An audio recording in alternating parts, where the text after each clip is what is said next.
뉴스 신세계, 오늘도 헬마우스 임경빈 작가와 함께합니다. 어서 오세요. 안녕하세요. 자, 김건희 씨 구속 심사가요. 네. 4시간여 만에 종료됐죠? 예. 네, 생각보다 좀 일찍 끝났습니다. 예. 오늘 오전 10시 10분에 심사를 시작했는데 4시간 25분 만에 종료가 됐고요. 오후 2시 35분쯤에 영장 실질 심사를 마무리를 하고 지금 김건희 씨는 구치소에 가 있습니다. 서울 예. 남부구치소에서 대기를 하면서 영장 발부 여부를 이제 기다리게 될 텐데, 만약에 영장 발부가 되게 되면 이제 곧바로 구속 절차를 밟게 됩니다. 서울 남부구치소를 가게 된 것도 원래는 이제 서울구치소를 대기 장소로 예정을 했다가 예. 특검팀에서 이제 구금 유치 장소를 좀 변경을 해달라. 뭐 남편인 윤석열 씨가 지금 서울구치소에 똑같이 들어가 있기 네. 때문에 장소를 좀 변경해달라고 요청을 해서 법원이 이걸 받아들였습니다. 일단 재판부가 영장 발부 여부를 결정을 하는 게 아마 뭐 오늘 오후 늦게쯤이 될 것 같은데, 뭐 지금 이제 시간을 좀 당겨서 통상적으로 뭐 오후 2시에 여는 경우들이 종종 있는데 예. 그보다 좀 일찍 오전에 영장 실질 심사를 열고, 그리고 심사 시간 자체도 이제 그렇게까지 오래 걸리지는 예. 않은 걸 보면 좀 결과가 일찍 나올 수도 있겠다. 뭐 그렇군요. 그런 생각이 들긴 합니다. 이제 윤석열 씨 같은 경우는 이제 실질 심사만 6시간 넘게 걸렸었기 때문에 뭐 그때도 굉장히 좀 밤 늦게 결과가 나왔었는데 이번에는 이제 심사 시간도 짧았고요. 그리고 뭐 전체적인 그 혐의점과 뭐 증거들로 봤을 때 결과 자체는 좀 일찍 나올 수도 있겠다. 뭐 이런 예상들이 좀 있습니다. 영장이 나올 것이라는 전망이 우세하죠? 확실히? 예, 뭐 오늘 이제 보도에 따라 조금씩 다르십니다만 뭐 법조계 인사들 얘기를 들어보면 한 80에서 90% 정도는 이제 발부 가능성이 높다. 뭐 이렇게들 보고 있는 것 같습니다. 이유는 간단한데요. 사실 이제 김건희 씨가 특검 조사에 나와서 했었던 증언들이 상당 부분 특검이 확보한 증거나 증언들과는 좀 사실관계가 달랐고, 뭐 그러다 보니까 이제 사실관계가 다르다는 거는 밖에 나와 있을 경우에는 증언을 이제 오염시키는, 그러니까 이제 증거를 조작하는 뭐 그런 시도를 할 가능성이 있고, 그 외에도 이제 추가적인 증거 인멸들을 시도할 가능성이 있다. 뭐 특검에서는 이렇게 주장을 하고 있고, 저희가 이제 지난주부터 계속 좀 보도를 해드리고 있는 것처럼 목걸이를 둘러싼, 혹은 뭐 명품 가방이라든지 이런 것들을 둘러싼 김건희 씨의 특히 이제 증언들이 굉장히 좀 사실관계와 많이 달랐었기 때문에, 게다가 이제 반클리프 앤 아펠 목걸이 같은 경우는 증거를 조작하려고 한 것 아니냐라는 의심까지 받고 있는 상황이라서 구속을 피하기는 어려울 것 같다. 뭐 이렇게들 전망을 하고 있습니다. 만약에 구속이 되면요, 전직 대통령 부부가 둘 다 동시에 구속되는 게 사상 처음이죠? 일단 전직 현직을 불문하고 이제 대통령 배우자가 구속되는 것도 처음이고요. 저희가 이제 초반에도 말씀드렸습니다만 애초에 전직 대통령의 배우자가 수사를 받는 것도 처음입니다. 그리고 만약에 구속이 되면 구속이 되는 것도 처음이고요. 그리고 전직 대통령 부부가 동시에 구속되는 것도 당연히 헌정사에 이제 처음 있는 일입니다. 그런데 지금 속보 들어온 거 보시겠지만 그 집사인 김혜성 씨가 귀국했고 특검이 공항에서 체포를 했답니다. 그동안 이제 베트남에 머물고 있는 걸로 알려졌던 김예성 씨, 이른바 이제 김건희 씨의 이제 집사로 불린 김예성 씨가 오늘 오후에 인천공항으로 입국을 했고요. 그리고 곧바로 특검에 체포가 됐습니다. 오늘 보도된 내용을 보니까 이제 베트남에서도 동아일보 기자를 만나서 뭐 인터뷰를 하기도 했었고, 그만큼 이제 본인이 들어와서 해명을 하겠다. 이런 이야기를 했던 걸로 보이는데요. 실제로는 뭐 일단 뭐 수사를 받아봐야 뭐 사실관계들이 조금 더 밝혀질 것 같습니다. 자, 그리고 아까 임 작가가 잠깐 설명했지만요, 서희건설 측이 그 목걸이의 미스테리에 대해서는 최종 답을 내놓은 거 아닙니까? 이 정도면 어떻습니까? 그래서 사실 김건희 씨가 특검 조사를 받으러 갔을 때 뭐 이런 증거들이 다 제시가 됐을 텐데 뭐 그럼에도 불구하고 본인은 아직까지도 그 목걸이를 직접 받은 적이 없다. 이렇게 지금 주장을 하고 있습니다. 어제 뇌물 공여 혐의로 서희건설을 특검팀이 이제 압수수색을 했는데, 그 과정에서 나토 순방 당시에 김건희 씨가 착용했던 반클리프 앤 아펠의 그 6천만 원 상당의 목걸이, 그걸 이제 인정하는 취지의 자수서, 그러니까 스스로 작성한 진술서입니다. 그 자수서를 그 서희건설의 이제 회장이 제출을 했다라고 합니다. 그러니까 본인이 그 목걸이를 김건희 씨한테 제공했다라는 사실을 이제 밝힌 거고요. 그리고 그 과정에서 역시 마찬가지로 목걸이를 임의 제출 형태로 받았다라고 합니다. 진품 목걸이입니다. 실물을요. 그렇습니다. 지금까지 이제 김건희 씨가 언론이나 혹은 뭐 특검에서 주장했던 대로라면 그 실물은 존재해서는 안 되는 거거든요. 예. 이제 본인은 산 적이 없고 예. 본인은 홍콩에 갔을 때 여행 갔을 때 어머니 드리려고 2007년에서 2008년 뭐 그 사이쯤에 모조품 예. 짝퉁을 구입을 예. 했었기 때문에 그 목걸이가 나오면 안 됩니다. 원래 예. 같으면. 그런데 이제 김건희 씨의 증언과는 다르게 서희건설 쪽에서 자신들이 그 목걸이를 구매를 했고 그리고 김건희 씨한테 제공을 했고 그리고 돌려받아서 보관했다가 이번에 특검에 제출을 했다. 예. 이런 얘기가 되는 겁니다. 그래서 김 여사 측이나 혹은 그 관계자들이 지금까지 해왔었던 여러 움직임들을 특검 입장에서 봤을 때는 이거는 수사 방해에 해당을 네. 하고 그리고 이제 증거 인멸 행위로 규정할 수밖에 네. 없다. 그래서 이와 관련된 수사도 해 나가겠다. 예. 이렇게 오늘 특검 브리핑에서 밝혔습니다. 그러니까 가품을 그 인척의 집에다가 뭐 이렇게 들킬 수 있을 수준으로 숨겨놓고 증거 조작을 하려고 한 거 네. 아니냐. 특검 입장에서는 그렇게 이제 의심할 수밖에 없는 뭐 그런 상황인 그렇습니다. 겁니다. 예. 그런데요, 이 락천 수첩은 또 뭡니까? 락천 선생이라는 사람이 있습니다. 예. 80대의 사업가 김모 씨인데요. 김건희 씨 일가 그 중에서도 이제 김건희 씨 어머니 최은순 씨의 집사 예. 내지는 뭐 상당히 가까운 사이로 예. 알려진 뭐 인물인데 이 김모 씨의 수첩이 본인의 뭐 창고 뭐 이런 데에서 이제 발견된 바가 있어요. 양평에 있는 창고 이런 데서 예. 발견된 바가 있는데 그 수첩에 보니까 건설회사 서희건설 관계자들이 지속적으로 등장을 한다라는 예. 겁니다. 이 사람 호가 이제 락천이라고 자기 스스로 쓰기 때문에 이제 락천 선생이라고 예. 불리는데요. 2019년자 수첩을 보니까 8월 22일 서희건설 이봉관 회장이라는 문구가 적혀 있었고요. 예. 2023년 달력을 보니까 거기에는 1월에 서희 손땡땡 고문 010 땡땡땡땡 해서 네. 전화번호가 적혀 있는 그래서 이제 서희건설의 손모 고문이 등장을 합니다. 예. 그러니까 이 김건희 씨의 주변 인사들도 서희건설 측과 교류를 하는 사이였다. 접촉이 있었다라는 예. 얘기가 되는 거고 날짜만 보더라도 대선 이전은 물론이고 당선돼서 대통령이 취임한 이후에도 서희건설하고 직간접적인 접촉을 계속 이어갔던 것 아니냐. 예. 이렇게 지금 보여지는 그런 정황들이 나오고 있는 겁니다. 그리고 이제 서희건설 같은 경우는 단순히 목걸이를 전달했다라는 데에서 이제 그치지 않고요. 2022년 대선을 전후해서는 건진법사가 운영했었던 이른바 양재동 비밀 캠프. 예. 왜 비밀 캠프냐면 애초에 당에서 운영하는 공식 대선 캠프가 아니고요. 네. 불법적으로 운영한 사설 비밀 캠프였기 때문에 이렇게 불립니다. 이른바 양재동 캠프가 운영이 됐었는데 네. 그 양재동 캠프의 사무실을 서희건설 측에서 제공을 했다. 예. 이번에 이제 압수수색을 당한 그 서희건설 양재동 사옥의 몇 층이다라는 얘기까지 지금 구체적으로 보도가 되고 있는 상황이라서 그러니까 서희건설과 김건희 씨 측의 유착 관계가 상당히 오래 또 깊게 진행됐었던 것 아니냐. 예. 뭐 아시다시피 이제 이런 종류의 뇌물 사건들은 부탁이 있을 때 느닷없이 고가의 선물을 갖고 간다고 해서 성립되지는 않습니다. 예. 오히려 이 권력자들 입장에서는 갑작스럽게 고가의 선물을 갖고 찾아오는 거에 거부감을 느끼는 그렇죠. 경우들도 있을 수가 있기 때문에 사실 그러니까 뇌물을 통한 청탁 작업이라는 거는 이제 굉장히 좀 오래, 길게 그리고 이제 친밀도를 높이는 식으로 진행되기 마련인데 그렇게 따져보면 이제 대선에서 일정 부분 기여를 한 것도 예. 서희건설이 김건희 씨와 유착될 수 있었던 어떤 고리 중에 하나가 아니었겠느냐 이런 의심을 특검 입장에서 하고 있는 겁니다. 그런데요, JTBC 보도에 따르면 그 판매한 사람의 어떤 목소리도 나오는 것 같고요. 이 어떤 서희건설과 목걸이를 둘러싼 이 네. 정황은 아주 구체적으로 다 드러나고 있는 것 같습니다. 사실은 이제 보니까. 이번 주 들어와서 그 서희건설과 반클리프 앤 아펠 목걸이 그리고 김건희 씨와의 사이 그 관계를 보도하는 내용들을 종합해서 보면 예. 특검이 상당히 구체적으로 이미 증거 자료들을 확보해 놓은 상태에서 예. 증언들을 확보해 놓은 상태에서 최종적으로 김건희 씨를 소환했다라는 거를 알 수 있는 그렇죠. 건데 예. 뭐 통상적으로는 원래 수사기관이 그렇게 합니다. 예. 이제 피의자를 불러서 조사할 때는 마지막 단계에서 부르기 때문에 거기에 맞는 변호 전략을 이제 준비를 해야 되는 건데 예. 김건희 씨 쪽에서 어떻게 보면 특검 수사에 대해서 조금 소홀하게 대비를 했거나 예. 자기들 딴에는 열심히 대비를 한다고 한 것이 오히려 덜미를 잡히게 되는 뭐 예. 그런 상황이 된 거라고 볼 수 있겠습니다. 어제 JTBC의 단독 보도를 예. 보면 더 그런데요.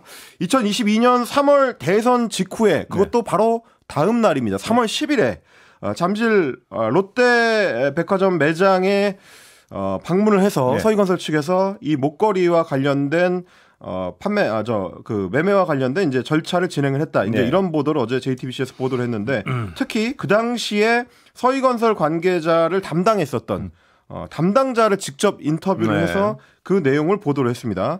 매장 직원들이 최 이사라고 불렀었던 여성인데 서희건설 이봉관 회장의 비서실장이고요. 예. 그래서 이제 그룹의 비서 총괄 업무를 담당하고 있는 인물입니다. 네.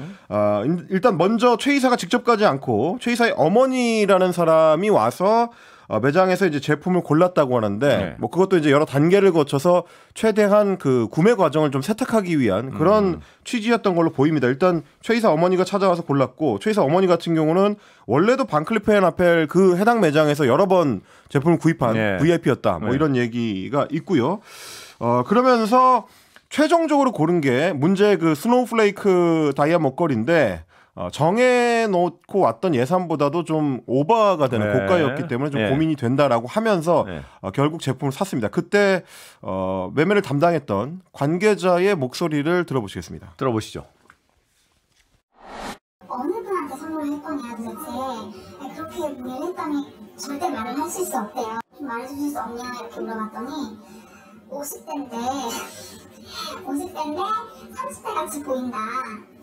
그리고 키가 크고 엄청 멋쟁이시다. 대통령 선거 다음날에 이렇게 오셔가지고 그런 분의 주얼리를 구매해가신다고 하니까 저희 직원들끼리는 의심을 했죠. 중고기스 우스갯소리로 했죠.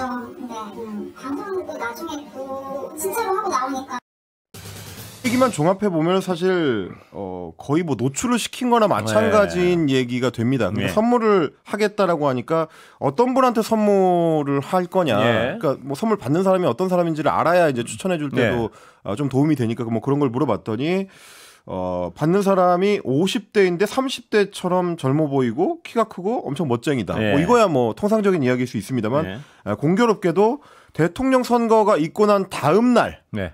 국내 굴지의 건설사의 VIP가 와가지고 선물하겠다라고 하면서 50대를 위한 키가 큰 여성을 위한 예. 목걸이 선물을 고르는데 그게 6천여만 원에 달하는 고가의 목걸이다라고 하면 매장 직원들 입장에서는 당연히 대통령 배우자를 떠올릴 수 있었을 것 같습니다. 그래서 이제 직원들끼리도 그런 얘기를 했다는 거고, 그리고 이제 구매 과정이 그런 의심을 더 짙게 합니다. 네. 뭐 서희건설 그 비서실장 모녀가 백화점 상품권으로 결제를 했는데, 네. 뭐 그거는 이제 이 매장에서 일단 권유를 합니다. 네. 뭐 할인을 받을 수 있는 폭이 커지기 때문에, 그리고 이제 뭐 아마 매장 입장에서는 백화점 상품권을 이제 추가로 그 권하는 게 뭐 중요한 그 매뉴얼 중에 하나였을 수도 있습니다. 그만큼 고액이기도 하고요.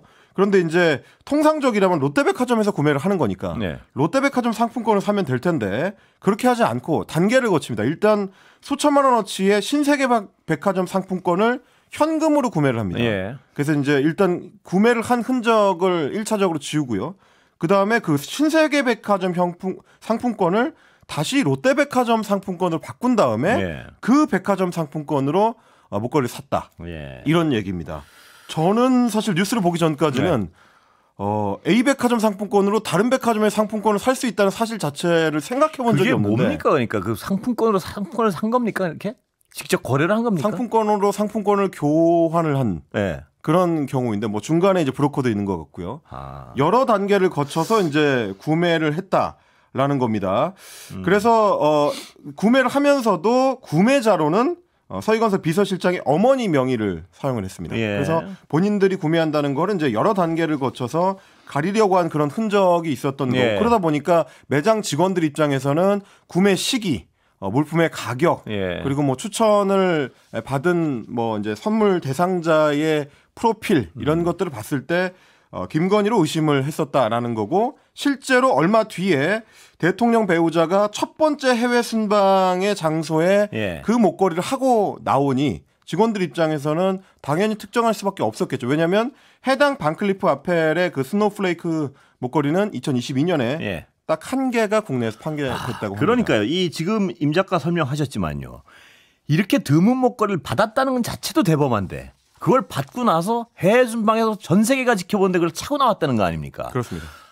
어떻게 이런 대범함이 가능한지 정말 상상이 되질 않습니다. 그러니까 지금 이번에 이제 김건희 씨가 검찰 수사나 특검 수사에 대응하는 방식을 보면 뭐 그동안에는 유력 검사 뭐 중앙지검장, 검찰총장, 대통령의 배우자였기 때문에 겪지 않았을 텐데 검찰 수사나 수사기관의 전문적인 수사를 받을 때는 나름대로는 좀 그 협조하고 인정하는 전략을 기반으로 깔고 이제 준비를 해야 되는데 사실 어떻게 보면 이제 수사기관은 좀 우습게 본 셈이거든요. 가짜를 준비해서 그거를 들키게 만들어서 이걸 핑계로 대서 빠져나갈 수 있다라는 착각 자체가 수사의 성격을 좀 잘못 이해한 것 같고요. 그리고 이제 김건희 씨 사건 같은 경우는 다른 종류의 뇌물수수 의혹 사건하고는 좀 다릅니다.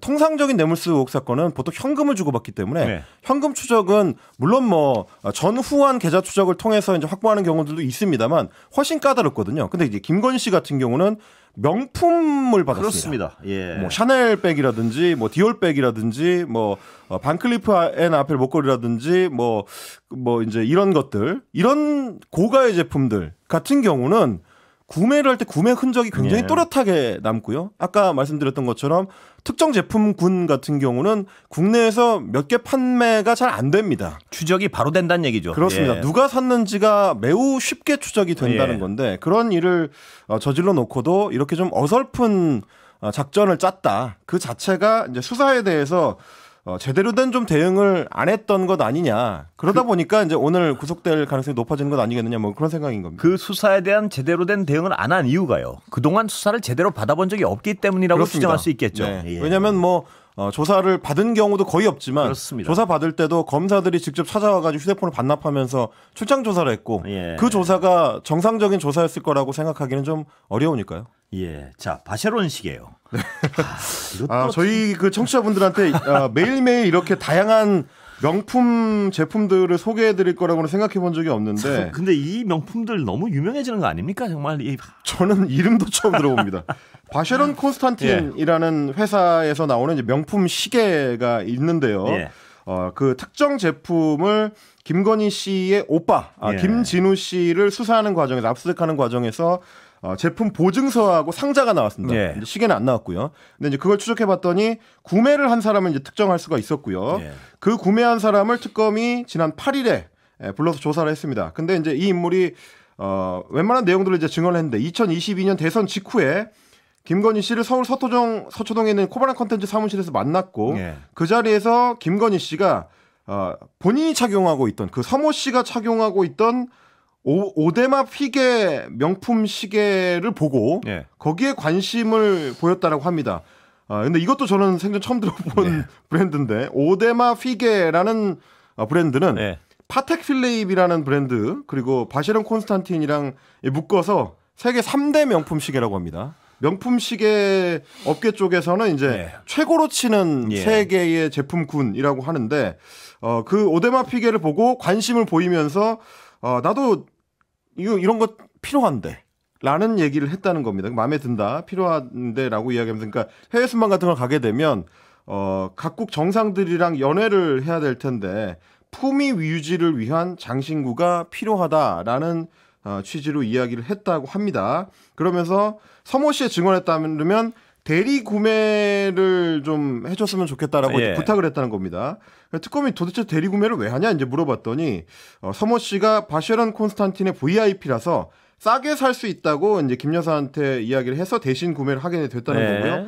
그리고 실제로 바쉐론 콘스탄틴 매장에 가서 구매를 할 때 이 시계의 구매자가 VIP인데 추가 할인이 없느냐라고 이제 물어봤더니 매장 측에서 스위스 본사에 연락을 해가지고 가능하다라는 답변을 받았다는 겁니다. 그 과정에서 매장 직원과 김건희 씨를 직접 연결해서 통화를 시켜줬다. 뭐 이 사람의 말에 따라 서모 씨의 말에 따르면 저 김건희인데요. 뭐 싸게 해주시죠라는 이야기를 했다라는. 한미 정상회담 일자 확정됐죠? 네, 이재명 대통령이 이제 취임한 지 82일 만에 트럼프 미국 대통령과의 한미 정상회담이 첫 번째 정상회담이 날짜 확정을 했습니다. 오는 25일에 일단 정상회담을 갖기로 했고요. 트럼프 대통령 초청으로 24일부터 26일까지 미국을 방문하게 됩니다. 이번에는 이제 실무 방문 형식을 취하게 됐고 그리고 정상회담을 하고 나서 업무 오찬을 가집니다. 이 자리에는 이제 김혜경 여사도 이제 동행하기로 했다라고 이제 결과를 밝혔고요. 일단은 첫 번째 정상회담이 원래 6월 17일로 예정이 돼 있었는데 그때는 이제 주요 7개국 정상회담 G7이 열렸을 때 캐나다에서 이제 정상회담을 하기로 했다가 트럼프 대통령이 그 당시에 이제 중동 문제 때문에 갑자기 귀국을 하면서 회담이 이제 불발이 된 바가 있는데 이번에 이제 공식적으로 첫 번째 정상회담이 되겠고요. 일단 주요 정상회담 그 관련된 그 논의들은 뭐 얼마 전에 타결된 한미 이제 통상 협상 관련된 구체적인 내용들에 대해서 이제 양 정상이 어느 정도 협의를 하게 될 걸로 보이고 그리고 주한 미군의 이제 주둔비를 비롯해서 여러 이제 국방비 관련된 문제들이 또 논의될 걸로 보입니다. 우리 입장에서는 물론 뭐 트럼프 대통령과 정상회담을 하게 되는 대부분의 국가 정상들이 비슷한 상황에 처합니다만은 뭘 얼마나 그렇습니다. 뺏어가려고 할지 편안한 회담은 아닐 것 같은 그렇습니다. 거기에 대해서 이제 우리가 어떤 전략을 가지고 새로운 한미 관계 내지는 이제 뭐 한반도 전략과 관련된 협의를 진행할 수 있을지 이런 것들이 상당히 좀 주목이 되고 뭐 올해 준비를 한 만큼 우리 입장에서도 한반도를 중심으로 이제 동아시아의 어떤 전략적 파트너로서의 역할에 대해서 재정립 하는 뭐 그런 전략까지도 좀 세우고 있는 걸로 보입니다. 분명은 난이도가 꽤 높은 정상회담 같습니다. 보니까. 자, 야당 얘기 좀 해볼까요? 전한길 씨가요. 김근식 최고위원 후보자에게 징계 요구서를 제출했다고요. 네, 본인을 향해서 조여오는 국민의힘의 내부 징계에 대한 일종의 카운터 펀치인 셈인데 일단 전 씨가 오늘 이제 그 국민의힘 중앙 당사를 어제 직접 찾아서 김근식 후보에 대한 징계 요구서를 제출을 했습니다. 당 윤리위원회가 어제부로 전 씨에 대한 징계 절차를 밟기로 했고 당 안팎으로 전망하는 바에 따르면 아마도 제명이 아니겠느냐. 뭐 이렇게 지금 전망이 되고 있는 상황에서 거기에 항의하는 차원으로 이제 행동에 나선 것 같습니다. 절차를 관련 서류를 내고 나서 기자들한테 전한길은 피해자다. 오히려 저를 저격을 하고 공격한 자가 누구냐? 그게 김근식 후보 아니냐? 김 후보에 대한 제재가 전혀 없고 피해자인 전한길에 대해서만 신속히 제재하는 건 옳지 않다. 김 후보도 사퇴하고 빠른 제재 조치를 취해달라고 요청하기 위해서 왔다. 이렇게 이야기를 했습니다. 다만 지금 이제 전한길 씨에 대한 징계 조치가 시작이 되면서 전한길 씨의 기세가 그 전에 비해서는 좀 꺾인 양상입니다. 오늘 부산, 울산, 경남 지역의 합동 연설회가 부산에서 열렸는데 이미 지금 송원석 그 원내대표가 전당대회장의 출석을 정지시킨 상태거든요. 못 들어오게 지금 막아놓고 있는 출입 금지를 한 상태인데 여기에 대해서 이제 받아들이겠다라는 입장을 본인의 유튜브 채널을 통해서 밝혔습니다. 억울한 면이 없지 않지만 평당원으로서 국민의힘 지도부 결정을 대승적 차원에서 수용한다라고 했습니다. 원래는 당 행사를 어떻게든 들어가겠다. 만약에 문이 열리지 않으면 이제 항의하겠다. 이런 입장을 취하고 있었는데 일단 한 발 물러서는 뭐 그런 모습이고요. 평당원으로서 목소리를 내고 국민의힘과 대한민국 자유민주주의를 지키고 보수가 다시 승리할 수 있는 날을 위해서 최선 다하겠다. 이런 이제 포부를 밝히고 있습니다. 다만 아까 말씀드린 것처럼 지금 국민의힘 내부에서도 지난번 전당대회장에서의 소동 이후로 위기감이 좀 높아져 있는 상황이고 그래서 전한기 씨를 옹호하던 쪽에서도 목소리를 그렇게까지 좀 크게 내지는 못하고 있는 상황입니다. 이미 당 윤리위원회에서 징계 절차에 착수를 했기 때문에 그걸 이제 막아서기는 상당히 좀 쉽지 않을 거고요. 물론 뭐 제재의 수위는 어떻게 될지 지켜봐야 되겠습니다만은 당내 분위기로 봐서는 전한길 씨 입장에서는 상당히 좀 위기를 맞았다. 뭐 이렇게 봐야 될 것 같습니다. 끊어낼 수 있을까요? 지금 분위기로 봐서는 가능성이 좀 있어 보이긴 합니다. 여기까지 듣겠습니다. 임경빈 작가 고생했습니다. 고맙습니다.